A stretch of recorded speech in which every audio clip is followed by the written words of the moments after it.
Bonjour et bienvenue à toi sur Je t'apprenti Witch. Ici, on explore ensemble l'ésotérisme, la cartomancie et le développement personnel, toujours avec bienveillance et curiosité.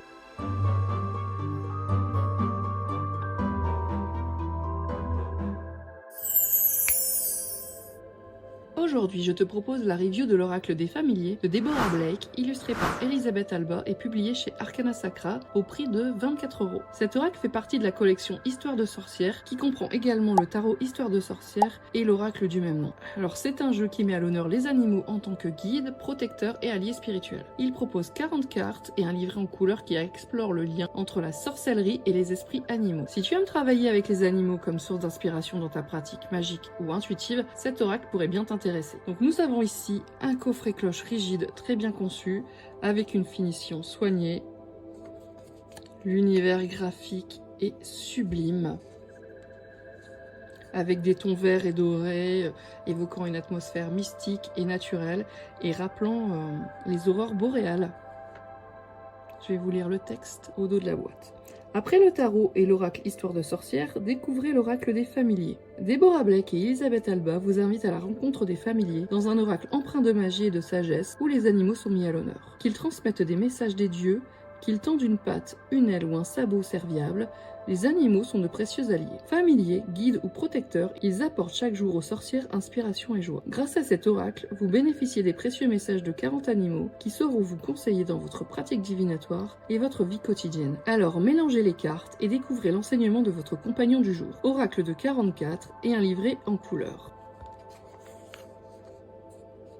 Le texte au dos de la boîte laisse entendre que cet oracle est un outil de pratique divinatoire, alors qu'en réalité il est bien plus axé sur la guidance, la réflexion et le développement personnel. Les messages délivrés par les cartes sont inspirants et permettent d'explorer son lien aux animaux et à soi-même, mais ils ne donnent pas des réponses précises ou prédictives comme le ferait un oracle strictement divinatoire. Le fait qu'il soit classé en plus dans la gamme Doudou Deck confirme cette approche douce et introspective. Il aurait été plus juste de mettre davantage en avant cet aspect sur la boîte pour éviter toute confusion. Donc, on va voir.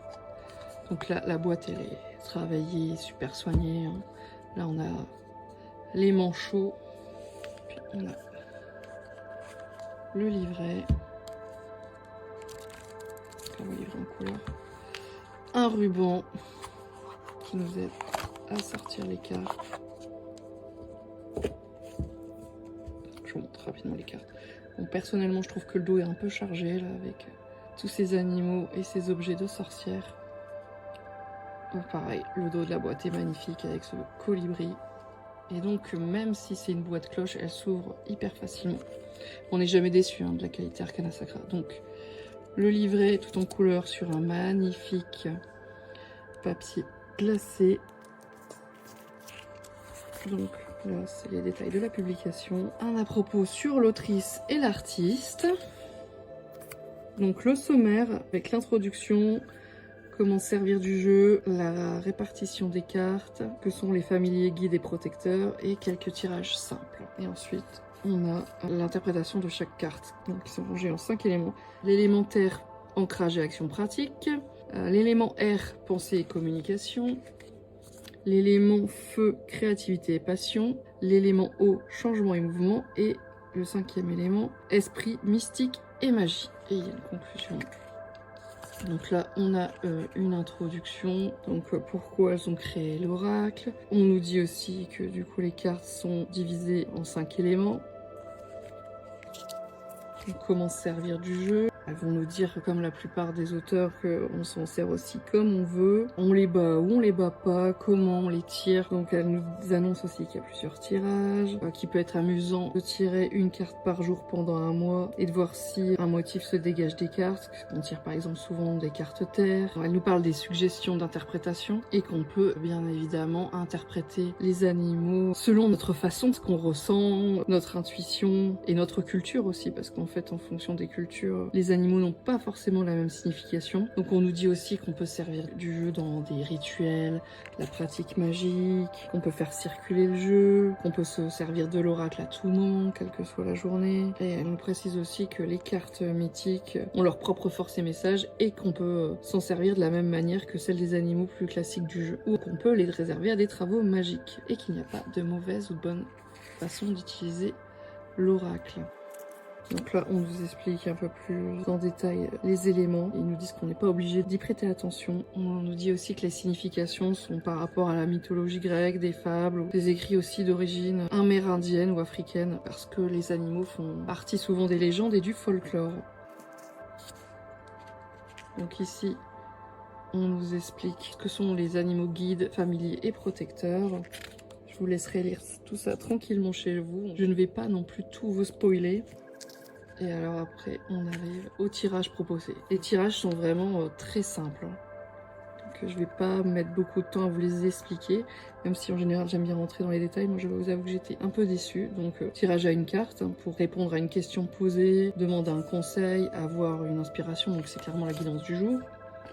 Après on a un tirage à 2 cartes pour explorer soit une dynamique passé-présent, soit une dynamique présent-futur. Ensuite, on a le tirage classique 3 cartes, passé, présent et futur. Et enfin, le tirage le plus original, donc là, c'est le tirage des 4 éléments, où en fait, on va séparer le paquet de cartes selon chaque catégorie élémentaire. Et en fait, on va tirer une carte pour chaque paquet. Une fois qu'on a tiré les 4 cartes, on les considère ensemble et on voit si elles ont un message à nous transmettre. Donc ces tirages sont accessibles et faciles à utiliser, mais manquent de profondeur. Il aurait vraiment été intéressant d'avoir un tirage spécifique aux familiers, comme découvrir quel animal nous accompagne spirituellement ou quel guide nous conseille dans une situation donnée. Moi j'avoue que ça m'a un peu refroidi, j'aurais aimé des tirages plus travaillés. Donc ensuite on arrive à l'interprétation des cartes qui sont du coup structurées par catégorie élémentaire, si je peux dire ça comme ça. Et donc elles sont numérotées de 1 à 9 pour toutes les catégories sauf la catégorie esprit puisqu'il n'y a que 4 cartes. Mais du coup les numérotations ne s'enchaînent pas. Donc on retrouve une description de l'animal et de ce qu'il représente dans différentes cultures et mythologies, une interprétation divinatoire avec des pistes de réflexion sur la manière dont l'animal peut inspirer notre quotidien, et un message clé qui invite à l'introspection ou à l'action. C'est un livret qui apporte des bases solides, bien que certaines interprétations soient assez courtes et mériteraient d'être approfondies. Et donc, en fait, on peut voir que il y a des différentes couleurs pour chaque carte, donc vert pour la terre, bleu pour l'air, orange pour le feu, bleu marine pour l'eau et violet pour l'esprit. Et après nous avons une petite conclusion de l'auteur et l'illustratrice. Et puis les 2 jeux déjà parus dans Histoire de sorcière. L'oracle des familiers est avant tout un outil de guidance et d'inspiration plus qu'un oracle divinatoire strict. Il fonctionnera très bien en carte unique pour obtenir un message quotidien. Il peut être utilisé en complément d'un tarot pour approfondir une lecture. Il sera aussi intéressant dans un travail méditatif et intuitif où on se laisse porter par les symboles et les postures des animaux. Toutefois, si tu cherches un oracle pour prédire l'avenir avec précision, ce n'est peut-être pas le plus adapté. Son approche repose davantage sur le développement personnel et la connexion aux énergies animales. Voyons maintenant les cartes. Donc celles-ci sont de grande taille, légèrement plus grandes qu'un tarot classique. Je vais vous montrer avec justement la carte de tarot Histoire de sorcière. Donc voilà, si je me juxtapose. Voilà, c'est un peu plus large et légèrement plus haut, mais c'est ça aussi qui fait que on a une bonne prise en main. Et elles sont de super qualité, comme toujours chez Arcana Sacra. Une finition légèrement pelliculée qui fait qu'elles sont résistantes et faciles à nettoyer en cas de manipulation fréquente ou si on fait tomber son thé ou autre boisson dessus. Elles glissent très bien, s'étalent facilement, ce qui est un vrai atout pour les tirages. Donc le dos des cartes, je vais revenir là-dessus, qui est orné de plusieurs animaux, des symboles de sorcellerie. Et du coup ça fait assez chargé visuellement, même si ça reste dans l'esprit du jeu quand on compare avec voilà, le tarot qui était quand même plus light. Là, ça fait quand même chargé. Après, ça reste mon avis personnel. Mais bon, ça me dérange pas, mais j'ai trouvé ça un peu surprenant par rapport au tarot. Et là, tranche neutre, comme pour le tarot d'ailleurs. Ce qui est vraiment l'atout principal de l'oracle, c'est vraiment ces graphismes magnifiques, très détaillés, qui nous plongent dans l'ambiance, ce qui permet de faire aller son intuition, de chercher des significations grâce aux symboles, aux différentes plantes. Regardez, là on peut retrouver le balai de la sorcière, ses petites bottines, sa bouilloire entre guillemets, sa théière qui est en train de chauffer dans le feu de cheminée, des livres de sorcière avec des herbes. Les plantes, si on étudie les plantes, ça a aussi des significations particulières, des symboles particuliers. Donc vraiment, moi j'adore et j'ai été déçue par la proposition des tirages. Faut pas se le cacher, ici pas de langue de bois. Mais par contre, les graphismes, j'adore. Donc on commence avec l'élémentaire, donc le chien, le loup, avec ce loup hurlant à la lune, donc plein de symboles. Le cheval, l'ours, le lapin. Là c'est pareil, on voit qu'il y a un symbole sur le mot, j'appelle ça un menhir, même si c'est un...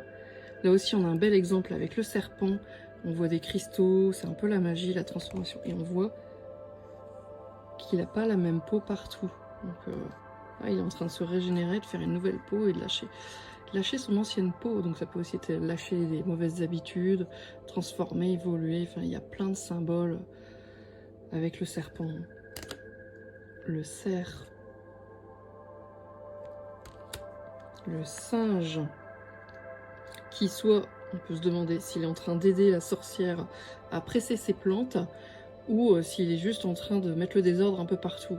Et voilà, ça c'est le genre de choses aussi, si vous faites des tirages psychologiques, en fonction de votre interprétation, bah, vous ne verrez pas la situation pareil, quoi. Est-ce qu'il est en train d'aider, ou est-ce que au contraire, il met le bazar?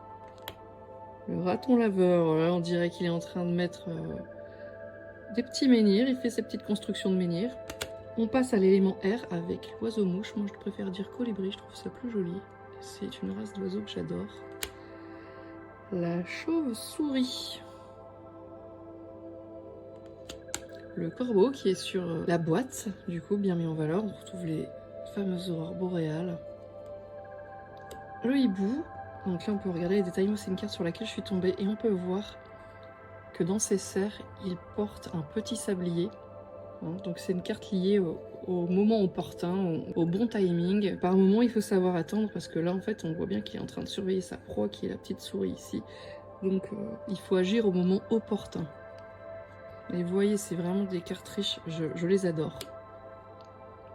L'abeille. Le papillon monarque, avec cette verrière en fond.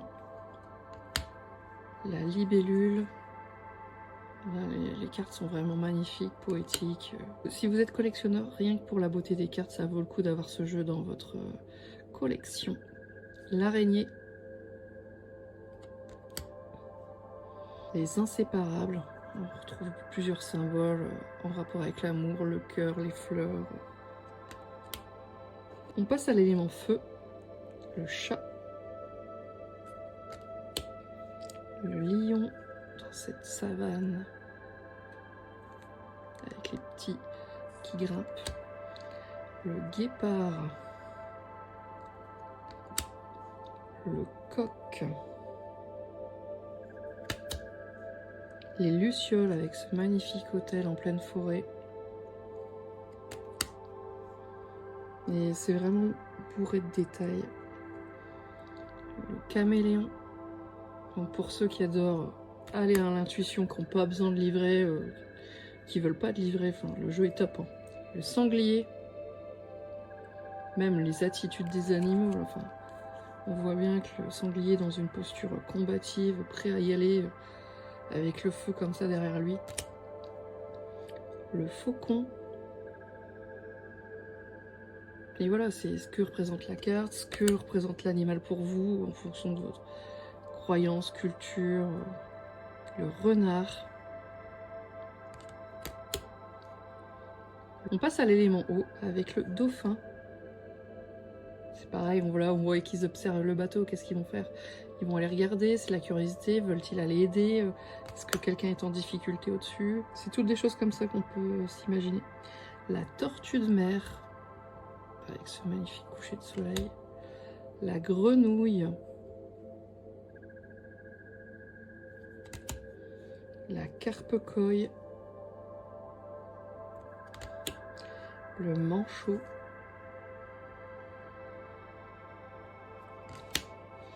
Le héron. La pieuvre, là aussi, il y a différents objets. Il a une baguette, ça me fait penser aussi à un chef d'orchestre. Il y a une lampe, là, ça pourrait faire penser à la carte de l'ermite, des cristaux. Il y a des chaînes. Alors, je sais pas ce qu'elles signifient, hein, parce que je suis pas tombée dessus lors de mes tirages, mais enfin, vraiment, vous voyez, c'est riche en objets, riche en symbolisme. La loutre. Même si je trouve que le livret est light, après on s'en sort avec ce que les cartes nous disent, mais bon, ça peut paraître un peu moins fluide, moins évident pour un débutant. Castor.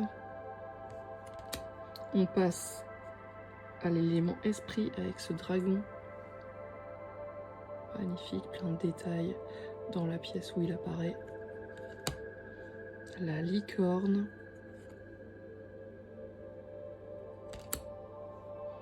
Le phénix. Quand je vois ça, les cartes elles sont tellement belles que j'aurais même aimé qu'ils mettent encore plus d'animaux mystiques, légendaires. Et enfin le sphinx. Allez, on va faire un petit tirage pour que vous ayez une idée du contenu du livret. Hyper facile de les battre.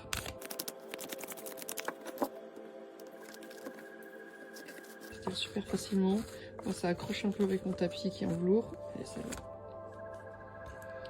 Et on a le lion. Alors du coup, c'est l'élément feu. Et c'est la deuxième carte.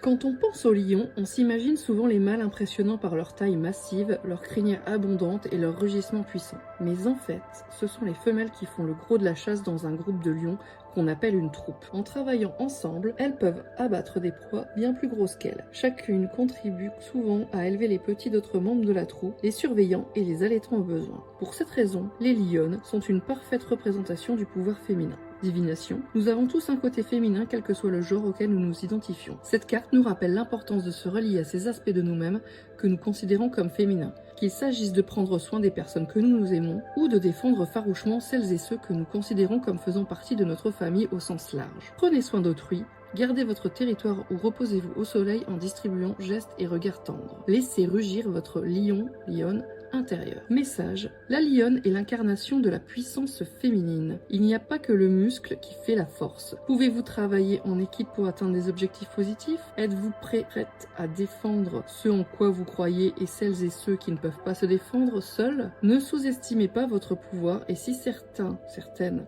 sont assez bêtes pour croire que vous êtes faible à cause de votre petite taille ou de votre silence, n'hésitez pas à leur prouver le contraire. Donc on voit, enfin, c'est vraiment pas trop axé divinatoire, on n'a pas trop de prédictions et par contre on a des questions un peu plus introspectives et de guidance, notamment dans le message. Parce que moi je trouve personnellement que c'est pas du tout divinatoire dans le message de divination. Et c'est vrai que les messages se complètent, donc personnellement, vu la taille du texte, j'aurais tendance à chaque fois à prendre les deux messages, divination et message.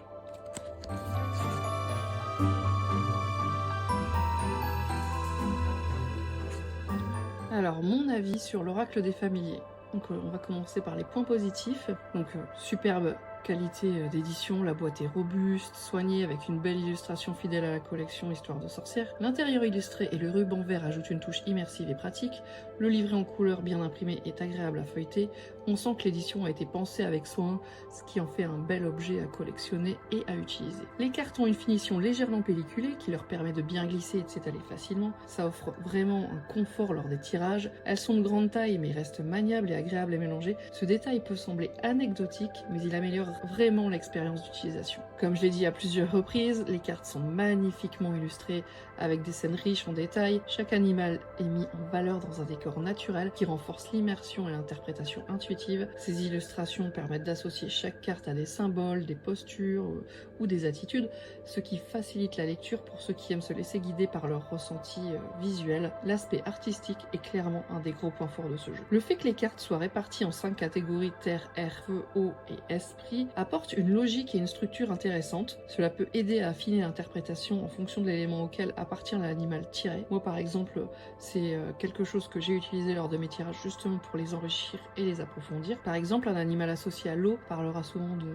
fluidité, d'adaptabilité et d'émotion, tandis qu'un animal de feu évoquera plutôt l'action et la passion. Cette classification donne une cohérence thématique qui enrichit les lectures. Cet oracle est très facile à prendre en main et il n'y a pas de règles complexes à apprendre et les tirages proposés sont simples à comprendre. Pour quelqu'un qui débute dans la cartomancie ou la guidance intuitive, c'est un jeu qui ne demande pas d'avoir déjà une grande expérience des oracles ou du tarot. De plus, le livret est bien structuré, ce qui permet de trouver rapidement les informations nécessaires sur chaque carte. Donc les points négatifs, si on doit en trouver, il y en a quand même un peu, notamment les tirages proposés. Le livret contient quelques tirages, mais ils sont assez classiques, peu nombreux. Tirage à une carte, 2 cartes, 3 cartes et un tirage des éléments, c'est le seul vraiment qui pas tire son épingle du jeu, mais qui est différenciant. Pour moi, il manque clairement des tirages plus spécifiques aux familiers. Par exemple, un tirage pour découvrir son animal totem du moment, ou pour comprendre quel guide animal nous accompagne dans une période donnée, ou justement de quel animal on aurait besoin pour affronter ou traverser une situation. Bref, moi c'est vraiment mon gros point noir sur cet oracle. Alors, les interprétations, la description des cartes sont intéressantes, mais elles restent assez succinctes. On a une introduction sur l'animal, une interprétation divinatoire, puis un message clé, mais cela aurait pu être développé davantage, notamment avec des interprétations par domaine, amour, travail, développement personnel, etc. Cela oblige à creuser davantage pour ceux qui veulent des lectures plus profondes. Et puis, comme je l'ai dit, le divinatoire n'est pas réellement divinatoire. Ça ne nous dit pas que tel ou tel événement risque de se produire. Ce qui aurait pu être un plus, c'est plus de détails pour les débutants. L'oracle est facile à prendre en main, mais le livret aurait pu aller plus loin dans l'accompagnement. Il ne propose pas d'exemple détaillé d'interprétation de tirage, ce qui aurait pu être un vrai plus pour mieux comprendre comment exploiter les cartes dans un contexte précis. De même, il ne contient pas de conseils sur la manière d'accueillir son oracle, de le purifier, ou encore d'interpréter une carte dans un tirage plus complexe. Cela ne rend pas l'oracle difficile à utiliser, mais pour un tout premier jeu, certains débutants pourraient ressentir le besoin d'un peu plus de guidance initiale. L'oracle des familiers propose des messages inspirants, mais il n'est pas conçu pour répondre à ta question très précise ou pour faire des prédictions détaillées. C'est un excellent outil d'introspection, mais si tu cherches un jeu qui te donnera des réponses tranchées directes sur l'avenir, il faudra peut-être l'associer à un tarot ou un oracle plus structuré pour la divination. Donc mon avis, c'est un oracle inspirant, doux et intuitif. L'oracle des familiers est un très bel outil pensé avant tout pour la guidance et l'introspection plutôt que pour une divination prédictive stricte. Il se démarque par ses magnifiques illustrations riches en symboles et son approche bienveillante qui invite à explorer les messages des animaux comme des conseils pour le quotidien. Les cartes glissent bien et sont agréables à manipuler, ce qui rend l'expérience fluide et plaisante. En revanche, l'absence de véritable tirage approfondi et d'un accompagnement structuré pour les débutants peut rendre son utilisation un peu plus abstraite pour ceux qui ont besoin d'un cadre précis. Cela dit, en prenant le temps de se familiariser avec les cartes et leurs messages, on peut en tirer des enseignements précieux. À qui est-il recommandé? Aux débutants qui recherchent un oracle facile à prendre en main sans règles complexes, à ceux qui aiment les oracles intuitifs et les jeux axés sur le développement personnel, évidemment aux amoureux des animaux et des énergies naturelles qui souhaitent travailler avec leur symbolique, à ceux qui veulent un oracle complémentaire à un tarot pour ajouter une touche de guidance animale à leur tirage. Par contre, ça sera moins adapté pour ceux qui recherchent un oracle divinatoire précis et prédictif, ceux qui aiment des tirages plus élaborés et des interprétations détaillées, et moins adapté également pour les personnes qui préfèrent un cadre très structuré dans l'interprétation des cartes. Mon verdict, un oracle que je recommande, mais avec nuance. Si tu cherches un oracle doux et inspirant basé sur la symbolique animale et la guidance intuitive, il saura t'accompagner au quotidien. Idéal pour des tirages simples et spontanés, il offre des messages riches et inspirants, mais demande un petit travail personnel pour approfondir les interprétations. Cependant, si tu es en quête d'un jeu divinatoire précis ou de tirage plus poussé, il risque de ne pas répondre pleinement à tes attentes. Voilà, j'espère que cette review t'a plu, t'a éclairé. N'hésite pas à me dire en commentaire si tu l'as déjà, si tu as envie de l'acheter, tu le mets dans ta wishlist pour le prochain événement ou pour te faire plaisir à toi-même. Qu'est-ce que tu penses de l'oracle si tu l'as déjà? Est-ce que tu as déjà fait des tirages? Quel est ton ressenti? Bref, n'hésite pas, pose aussi des questions, ça me fera plaisir de partager avec toi. Pour soutenir la chaîne, n'hésite pas à mettre un like et à t'abonner. En attendant, prends soin de ta lumière intérieure et laisse l'univers conspirer en ta faveur. À très vite!